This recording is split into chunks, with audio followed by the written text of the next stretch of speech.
lethal tidal wave kills hundreds of thousands of humans and only a handful of animals. Endless tales of pets who seem to warn their owners of impending natural disaster. She's kind of had this whine and like she's trying to talk to me. Animals apparently reading the minds of their owners. Telepathy doesn't just go from people to pets, it goes from pets to people. Are they Mother Nature's psychic seers? Or just creatures with some very sensitive basic instincts? Head to the front lines of the wild kingdom to examine the evidence with believers and skeptics alike as a parrot accepts a telepathic showdown. She's demanding bigger water. And a pet communicator does Dr. Dolittle one better. I'm not convinced that any animal, including humans, have psychic powers. If we think we're the only species that can communicate, then wow, we're living a really limited life. If people could do it, this would change everything that we know. We're talking Nobel Prize now. Can science shed light on the seemingly prophetic powers of creatures great and small and answer the compelling question, are there psychic animals among us?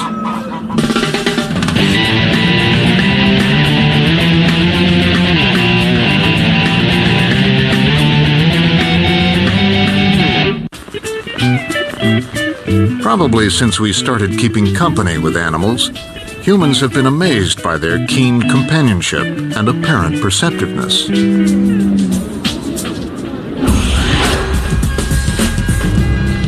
But is it possible that creatures are extraordinary in ways we can hardly fathom? That prophets roam the wild kingdom and inhabit our homes?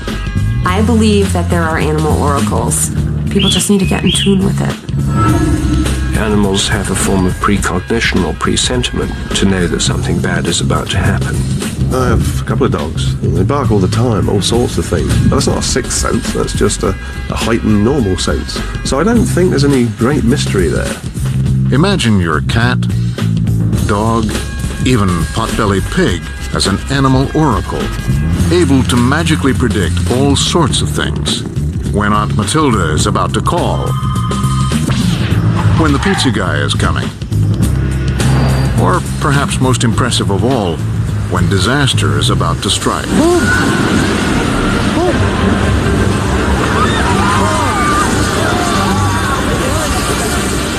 In December of 2004, a monster tsunami swallowed the shores of Southeast Asia alive. Thousands of people caught unaware. Beach dwellers swept out to sea. Entire families plowed over by a wall of water.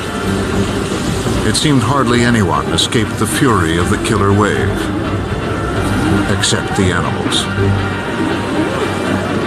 While the human death toll for the tsunami disaster continues to grow, officials in at least one South Asian country say animal casualties are minimal. But in the animal world, there appears to have been a sense of danger, almost a sixth sense that something was terribly wrong. Here in Khao Lak, more than 3,000 human beings lost their lives. Yet no one we can find involved with the care of animals can report the death of a single one. They had some advance warning or the ability to read the information out there that something drastic was going to happen. Ravi Correa is a biologist and president of the Sri Lanka Wildlife Conservation Society. He was in country when the tsunami hit. I made it a point to ask people, were there any reported deaths of elephants? There were none. It was reported that moments before the floodwaters arrived, elephants at a tourist attraction in Thailand broke their chains and stampeded inland. We cannot stop elephant. The evidence seems incontrovertible.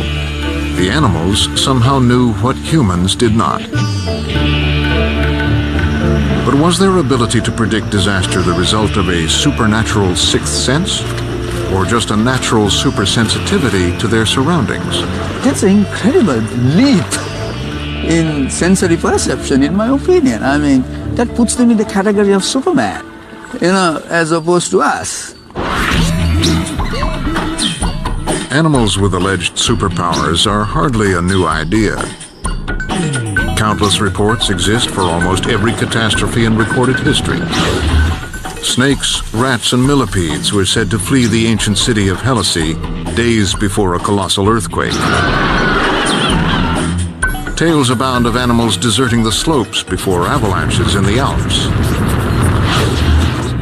And as recently as 2004, tagged sharks in a Florida estuary bolted out to sea before Hurricane Charley struck. That animals have powers we humans do not is clear. Elephants actually have seismic detectors in their feet to pick up extremely low-frequency sound. Sharks have electromagnetic sensors that allow them to detect the slightest movements of their prey. As for our furry companions, a dog's sense of smell is 100 times as powerful as ours. Cats hear about 4 times as well as we do. Perhaps the most remarkable anecdotes of animal clairvoyance come from pet owners, whose beloved creatures seem to warn them of impending danger. February 28, 2001, Lacey, Washington. Glenn Shepard's dog, Jade, seemed to sense something in the air. I heard my dog barking, and she kind of had this whine and like she's trying to talk to me. Well, I kind of heard her pacing on the back patio, and so I just figured she wanted to eat again.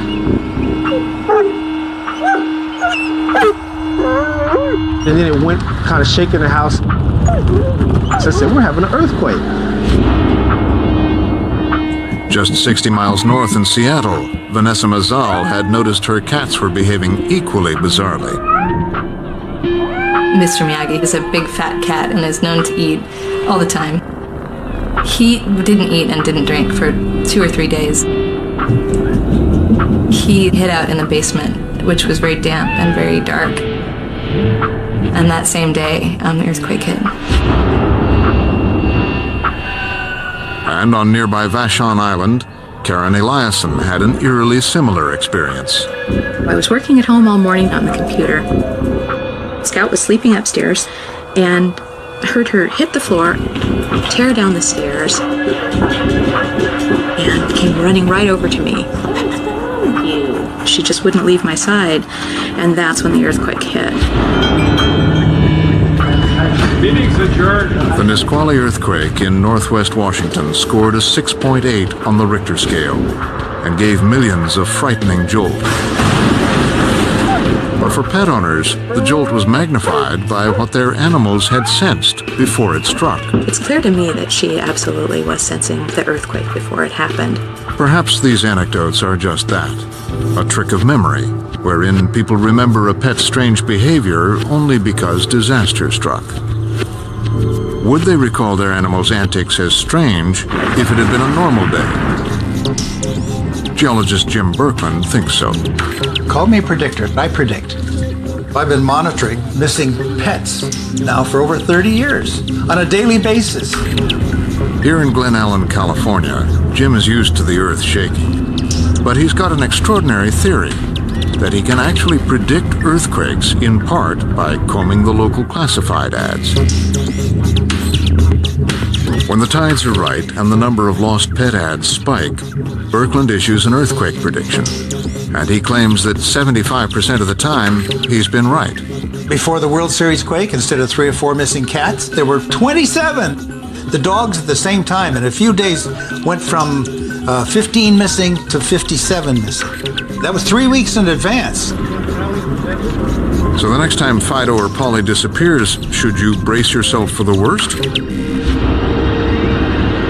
If so, how are the animal oracles doing it? Are they biologically hardwired with some sort of supernatural doom sensor, as yet undiscovered by science? Are they simply reacting to sensations that we humans have lost the ability to detect? We'll explore Jim Berkman's remarkable ideas a little later. The secret is magnetite. But first, we'll meet the psychic animals themselves and ask, is this a paranormal phenomenon or just a whimsy of overzealous animal lovers? There's already a lot of evidence that animals have telepathic abilities. They predict the garbage man coming. They're all very special.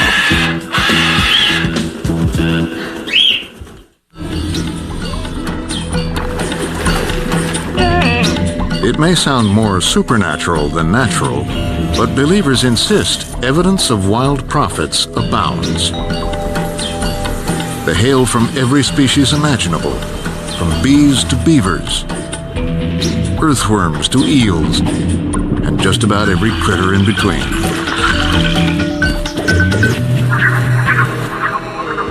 Biologist and author Dr. Rupert Sheldrake says he's figured out how animals predict disaster, and it's not natural. These premonitions that animals have seem to be danger-oriented. It's to do with catastrophes and disasters, and it involves being in a state of preparedness. But that's not all. He asserts that you share a direct telepathic superhighway with your pet. All you have to do is open your mind. There's already a lot of evidence that animals have telepathic abilities. Telepathy doesn't just go from people to pets, it goes from pets to people. I call it a morphic field.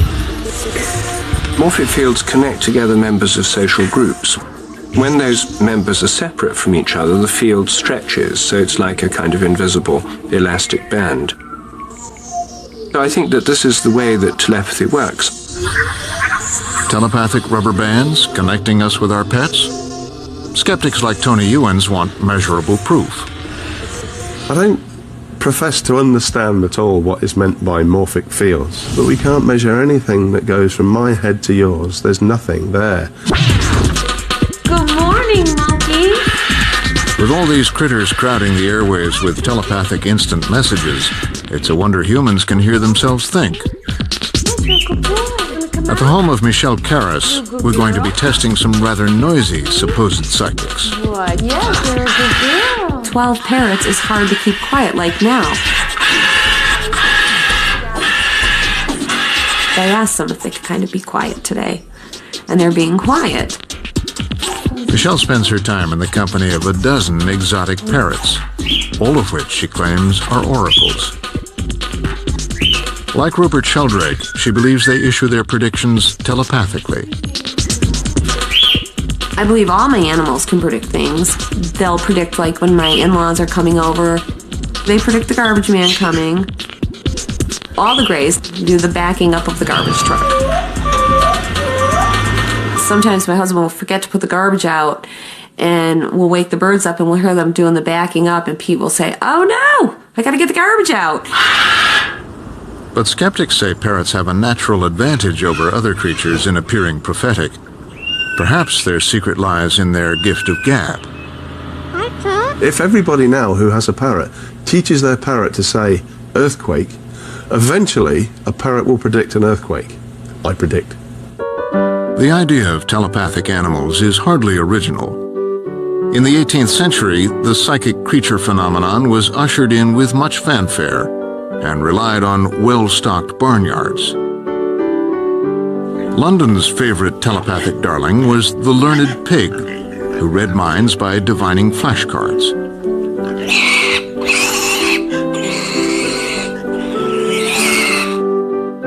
Others hit the big time and lined the pockets of enterprising animal trainers. But perhaps the most remarkable psychic animal was a horse named Lady Wonder. Lady Wonder was able to sway her head back and forth over alphabet cards, and she could actually spell your name. And she had psychic power. By spelling out answers to the questions, she convinced the masses of her powers. But one man was not convinced. Armed with a few tricks of his own, magician Milbourne Christopher launched a sting operation. Under the pseudonym John Banks, he paid a visit to the horse and her trainer. Christopher asked Lady Wonder to spell his true last name. What did she spell? Not Christopher, but B-A-N-K-S, thereby showing that this was a trick, that Lady did not psychically know anything, but simply knew what her trainer knew. The animal was simply trained to respond to cueing. Lady Wonder was one in a long line of psychic animals whose talents were not paranormal. but rather a testament to the keen observation that some animals direct toward humans. Domestic horses, dogs, and cats have all flourished, while many of their wild counterparts are endangered. Clearly, for some animals, it pays to hang out with people and to read our every action and emotion. Their survival depends on it. Lady Wonder was almost certainly reacting to her trainer, who would consciously or unconsciously cue the horse at each correct letter. But still, it's hard to dismiss the profound connection between some animals and their owners. Michelle and her amazing parrots are going to put their connection to the test for us in a controlled experiment with her psychic star, Spaulding. What's up? You right there? I'm a pirate. Will Spaulding be up to the telepathic challenge? And later, we'll join a pet psychic as she troubleshoots a barnyard full of neuroses. Who knew animals could be so dysfunctional? She's demanding bigger water, she says. Bigger water.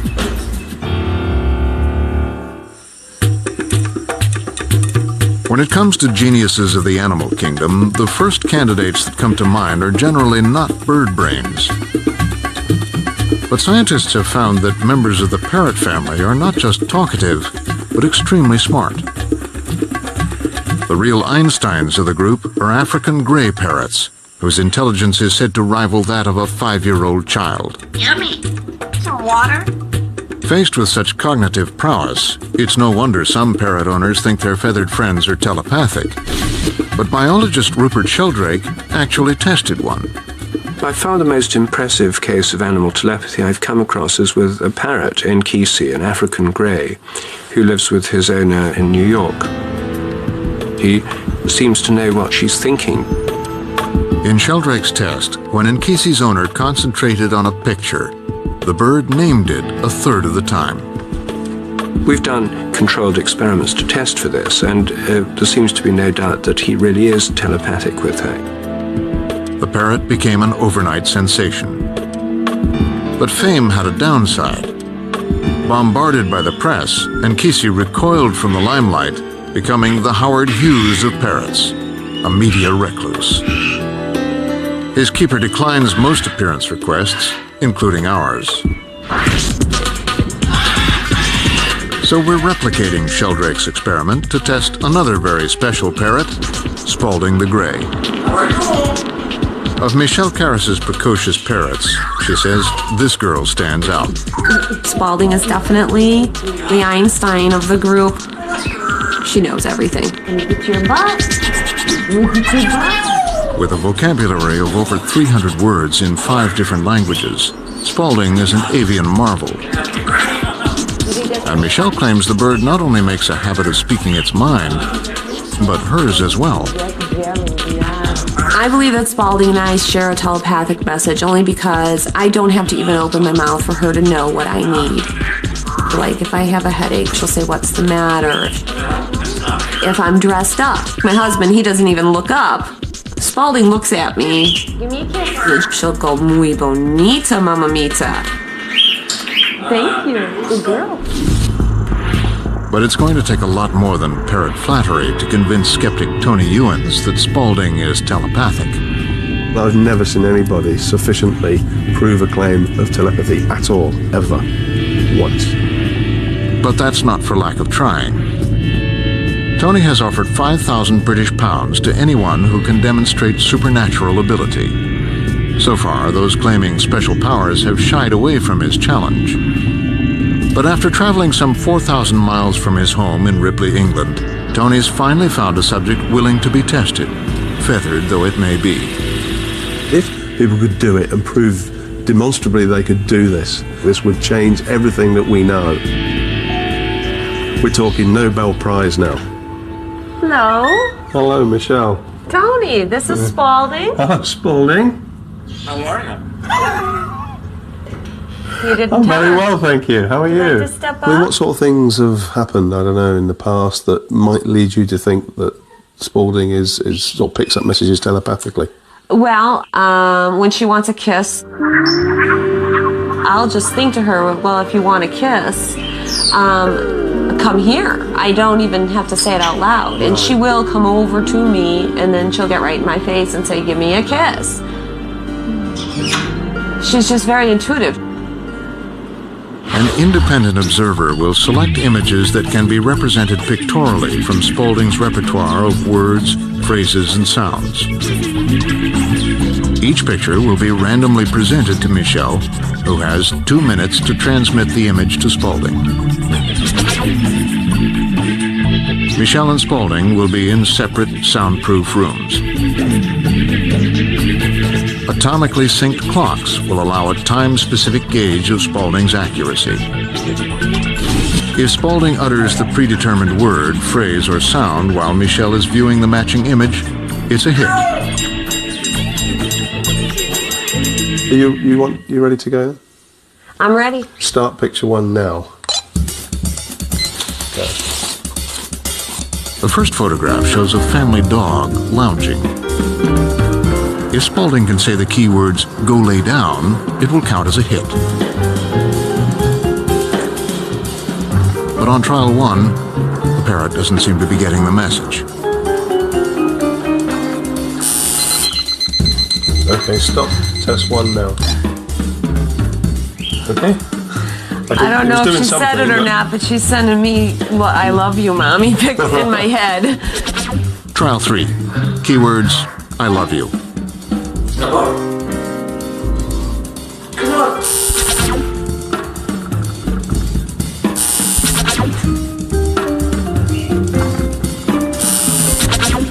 It's trial 19, and over halfway through the experiment, Spaulding is 0 for 18. The pressure is on. This time, the keyword is a sound, a meow.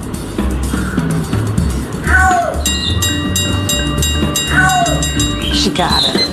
Did she? Yes. And I heard it. That made me happy. Finally, a hit. So we got one, at least one. Are there more in Spaulding's future? What's up? You right there? In Worcester. I'm a parrot.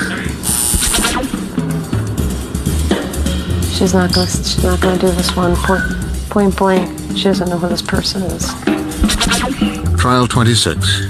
Keyword, another sound. This time, a kiss.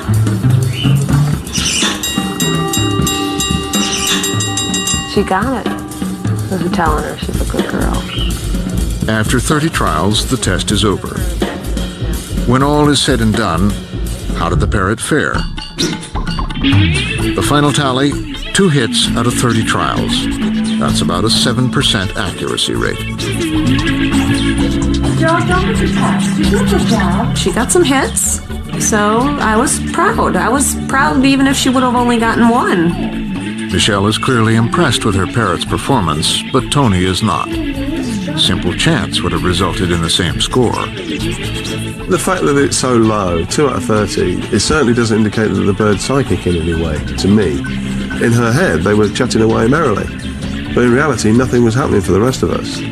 She felt the test yesterday was beneath her, that those were words that she says every day, and she was practicing new ones because she knew you guys were coming. To me, the logic is that the bird just simply didn't respond, didn't know we were doing it, could care less. One could argue that perhaps Spaulding's poor performance means she isn't really telepathic, compared to Nkisi, the bird Rupert Sheldrake tested. But Tony found holes in Sheldrake's experiment, too. The thing that bothers me about the Sheldrake experiment is that if the bird actually didn't answer, give any credible answer, then they just scrubbed that. Sheldrake threw those trials out completely. And if Nkisi didn't come up with words she rarely speaks, he threw out those trials as well. That automatically stacks the deck. There's no reason why I shouldn't still get them, rare word or not. And you've got to include those misses as well as the hits. If we compute Spaulding's results the same way Sheldrake did, her accuracy level would appear to jump drastically to 29%. Clearly, Sheldrake's method makes both birds seem telepathically impressive. Spaulding feels she would like to redo the test, that would be okay with her. We'll leave this couple to converse in their own special way as we foray into the world of professionals, people who claim to speak telepathically not just to their own pets, but all kinds of animals. Lately, pet psychics have been making a big media splash. What's all the hoopla about? We'll be riding shotgun with a pet psychic as she troubleshoots a barnyard crisis and receives a performance review from the viewpoint of a skeptic. So let's assume for the sake of argument that animals can both predict the future and communicate telepathically. Those of us humans who can't talk to the animals could be really missing out. Enter the professional animal communicator, more popularly known as a pet psychic.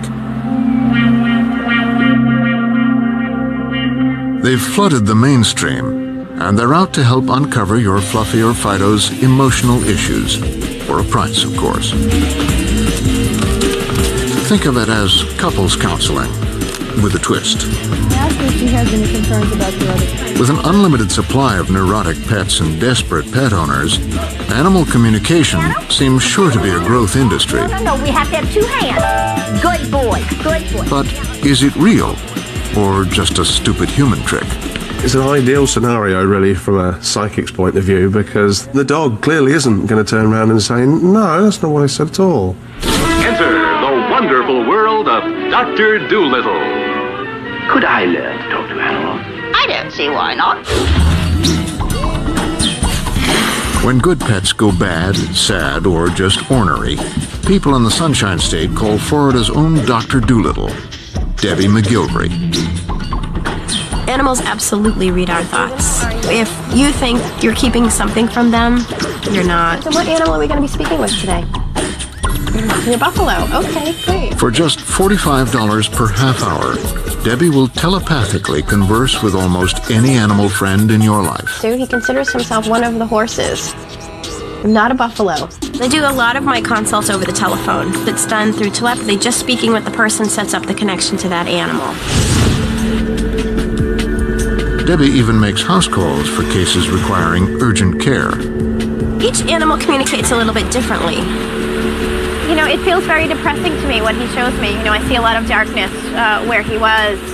People think it's this booming voice and that it's so clear. It's very subtle.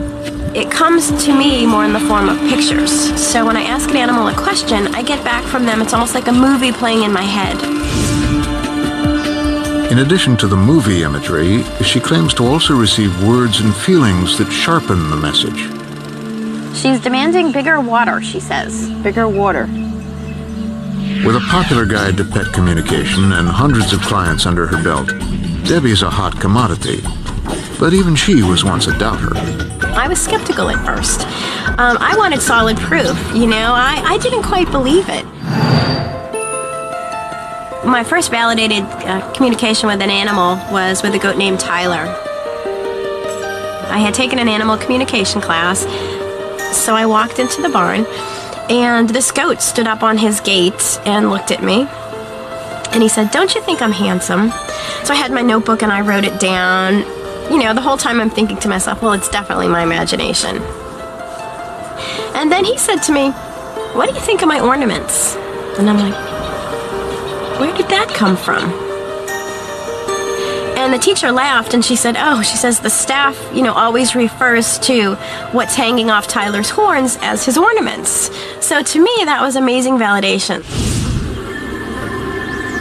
Anything that has energy we can communicate with. If ants invade my home, I warn them that they need to leave. If I'm mowing the lawn, I try and make sure any little rodents or snakes, you know that I'm coming and need to leave. Unfortunately, they don't always listen. Sally Clark is a prime candidate for an emergency pet psychic consultation. She has an unruly horse on her hands and is desperate for a solution fast.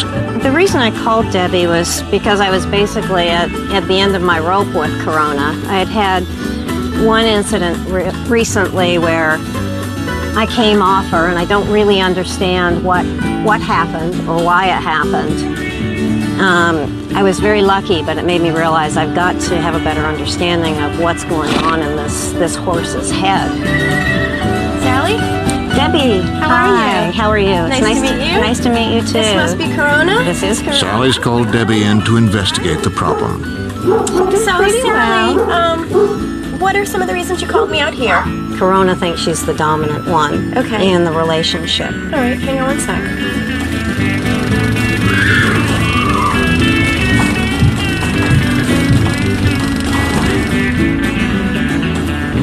She says she cooperates when she wants to. She says she knows she can get her own way. She says she does exert force over you. That right there is kind of a sign that she is pushing you around. Don't take it offensively. No, you know, no, she I just adores wanna you, understand. but it's Does she important. like me? I'll just ask her just to get it from her point of view.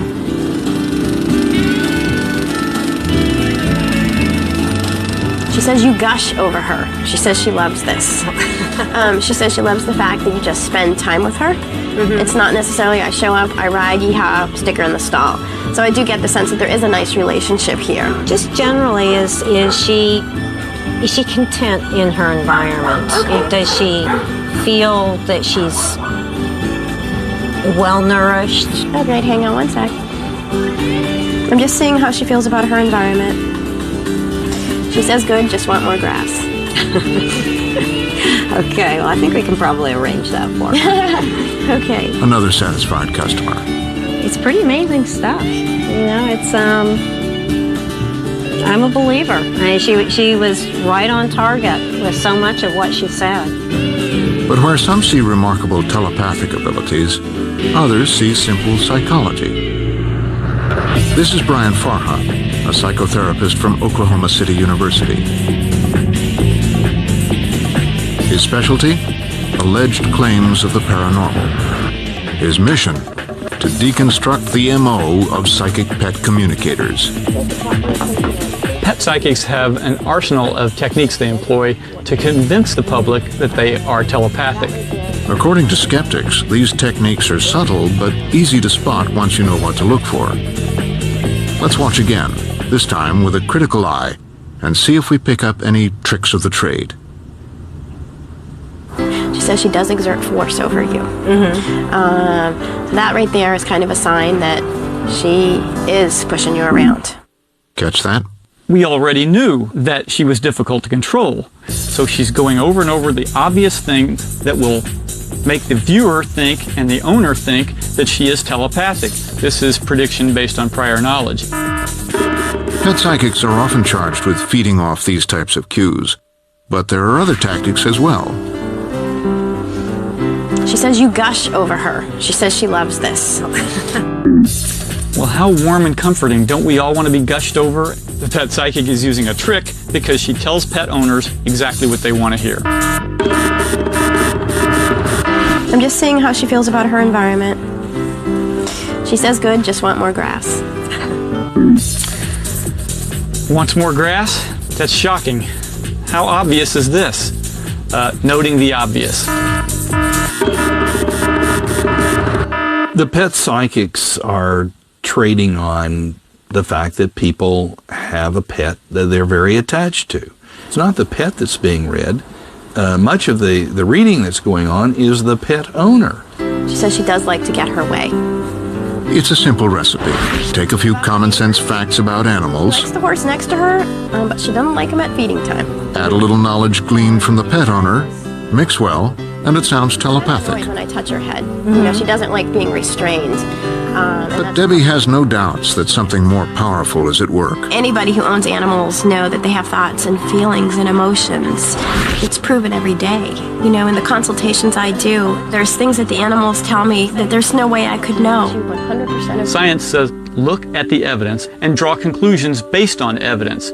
We don't take conjecture, feelings, or impressions and assume that translates into telepathy. Still, what to make of animals' apparent ability to predict disaster? Up next, meet a scientist who thinks he knows a hair-raising yet natural phenomenon that might be nature's early warning system. And he's going to test it out on the gentle giants whose cousins made it out alive from a catastrophic tsunami.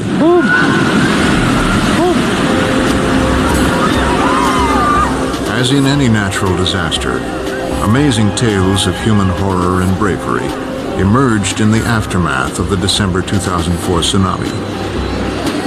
Soon after came the remarkable stories of animal survival. Apparently, the wild and domestic creatures knew the killer wave was coming and moved out of its way. Is it necessary to assume that the animals responded to a supernatural sixth sense? Not according to physicist Motoji Ikiya. When you live in Earthquake Central, Japan, it makes sense to listen to Mother Nature. Ikiya's fixation began in 1995 with another calamity, the terrible Kobe earthquake. Thousands died, and the city suffered billions of dollars in damages. But it was what happened before the earthquake that caused Ikiya to pay attention to the animals. Before the Kobe earthquake, I walked into my little garden and saw a lot of wormholes in the ground. I thought, this is strange, but I didn't think too much more about it then. Later I learned that there is a legend that says, when worms come out of the ground in winter, an earthquake will come.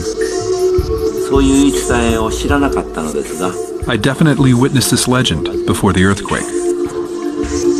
Ikiya asked the question so many others had asked before him. If the animals really know when catastrophe is about to strike, how are they doing it?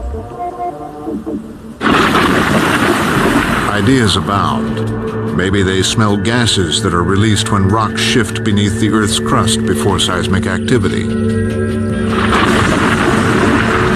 Maybe they can detect sound vibrations too low for humans to hear, called infrasound, as the Earth moves or a tidal wave surges toward land.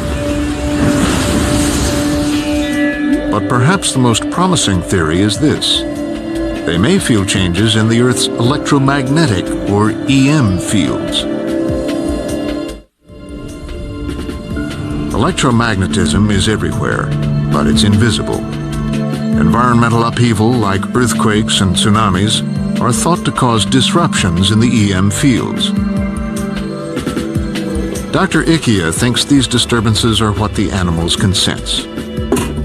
So he is meeting up with the suspected oracles themselves. And he's bringing a sidekick. It's a little machine called a Van de Graaff generator. First used in the 1930s for producing high voltages in nuclear research. Today, this technology is used in a variety of scientific and medical fields. Two pulleys inside the larger metal orb power a rubber belt, which creates static electricity. When the spheres are brought together, an electromagnetic charge is released. Since the Kobe earthquake, Ikiya has tested over 30 species of animals, some scaled, some furry, but they all have been reported as reacting unusually before disaster. In test after test, his subjects became nervous or agitated or fled completely.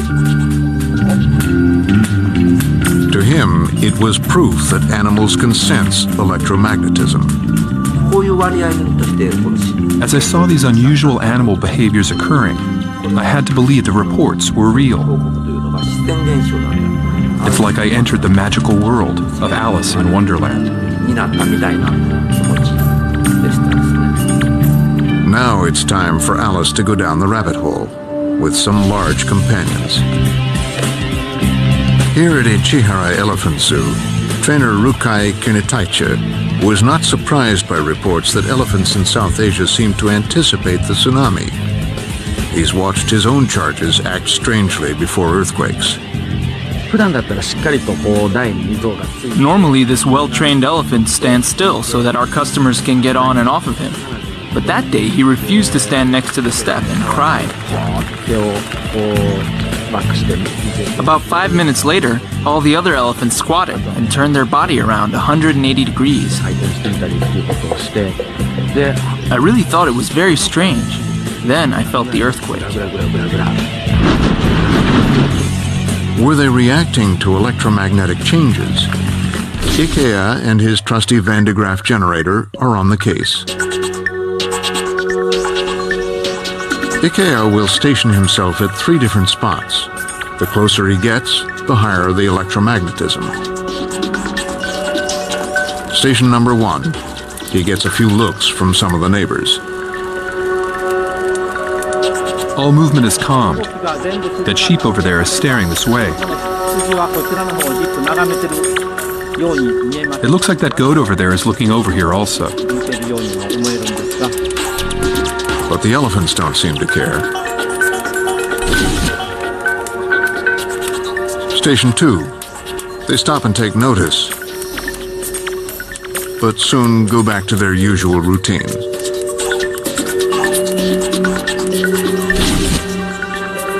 When IKEA gets to the closest point, the elephants begin acting strangely, according to trainer Kunitachi.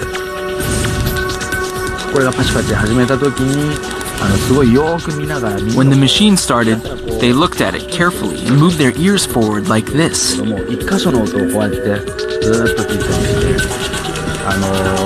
Then there was the biting behavior. Biting is unusual. I am sure that's the cause of it.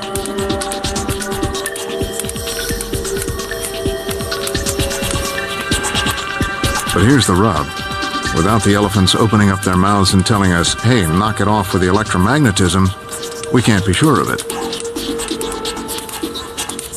How do you know what behaviour indicates the fact that they've detected electromagnetic energy? If you've got something invisible there, it could be anything. You've got no standard by which to judge it, really. They could also have been reacting to the sound of the Van de Graaff generator. And we have yet to determine how the animals could sense changes in electromagnetic fields. Geologist Jim Birkeland thinks he knows how. It's Birkeland, remember, who claims to have a 75% success rate in predicting earthquakes based in part on the number of pets who run away from home, according to the local classified ads. Animals have a means to identify or that there's some change in the environment related to the magnetic field. And the way they can detect this change is this simple little crystal. This is the most highly magnetic natural substance on Earth, the crystal of magnetite. Tiny grains of magnetite are embedded in the brains of many creatures, such as butterflies and whales. Some scientists contend that magnetite acts as a compass, allowing migratory animals to use the Earth's magnetic field for navigation. A major phenomenon is the change in the electromagnetic fields that precedes quakes. When the magnetic field changes, animals can detect it, and they get nervous and disoriented. There's just one problem. The electromagnetic field is all around us, but it's in constant flux. So how are animals able to sort out changes that precede disaster and those that are more routine? Dr. Michael Blanpede is a geologist with the U.S. Geological Survey. He deals with earthquake prediction every day and thinks the electromagnetic theory is full of holes. There's all sorts of electric currents that are moving around in the Earth's crust. Every time there's a solar flare, big fluxes of particles come in and screw up the field. Every time there's lightning in India, it's detected in California. The trick is, 1, which is the signal, and 2, how do we pull it out of all that noise? It's possible that some animals are picking up these signals, but at this point, we don't know. In fact, no one has proven an absolute link between animal instincts and electromagnetic changes, though many have tried. In the late 1970s, the U.S. Geological Survey investigated whether rats could sense earthquakes before humans. Researchers monitored the rodents' behavior in earthquake-prone areas, but the results were inconclusive. There were too many variables to pinpoint exactly what they were reacting to. There was a time when the rats seemed to get much more excited during the lead up to an earthquake. Well, that was a time when the temperatures were also heating up. What the researchers concluded in every case was there were other environmental factors that were influencing the rat's behavior. There are thousands of earthquakes all the time, and there are animals behaving all sorts of different ways all the time. That doesn't prove that the animals could detect the earthquakes.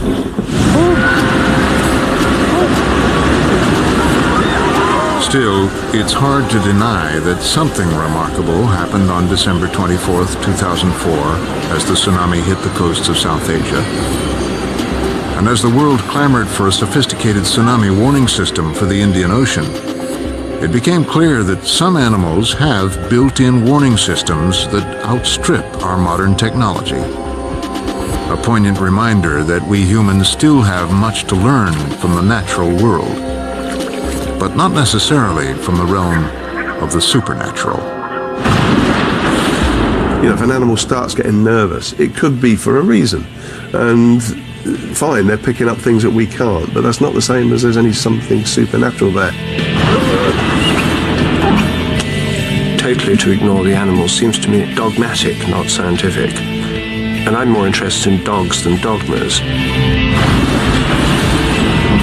If we think that we're the only species with emotions and feelings and thoughts that can communicate, then wow, we're living a really limited life, and it's pretty one-sided and sad.